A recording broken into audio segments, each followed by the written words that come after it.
আমার দেশ তো এটা মস্কারি করলে কিছু মনে করেন না, শরীয়ত সম্মত মস্কারি জায়েজ আছে। নবীজির সামনে এক কালা বুড়ি, বেশি কালা, নবীজির সামনে হাসতেছে, নবীজি এই হাসিস না, একটা কালা মানুষও জান্নাতে যাইব না। সব কালারা বেজার দেই, আমিও তো কালা বেলা, একটা কালাও জান্নাতে যাইব না। বুড়ি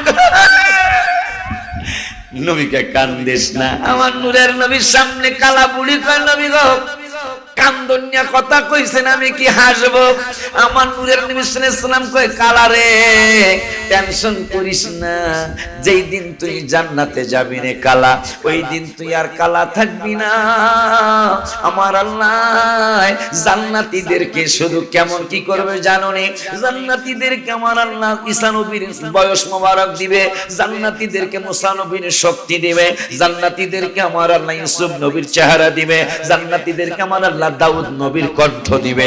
আর জান্নাতে কেমনে চলতে হবে, কেমনে খাইতে হবে, কেমনে শুইতে হবে, কেমনে কথা বলতে হবে, জান্নাতের যত চলাফেরা আছে তা হইতে হবে আমার নূরের নবীর আখলাক মোবারকের মতো। সুবহানাল্লাহ। খুশি নি আপনারা? আমিও খুশি। কেমনে চলবি, কেমনে খাবি, কেমনে বউর সাথে কথা বলবি, কেমনে কেমনে কি করবি না করবি, সব আমার রাসূল যেমনে চলছে সেইভাবে জান্নাতে চলতে হবে। এক একজনের এক এক রকম দিব, কিন্তু চলাফেরা কিন্তু বন্ধুর মতো হইতে হবে। সিদ্ধান্ত কার? তোমার হিংসা করলে লাভ হইব কি?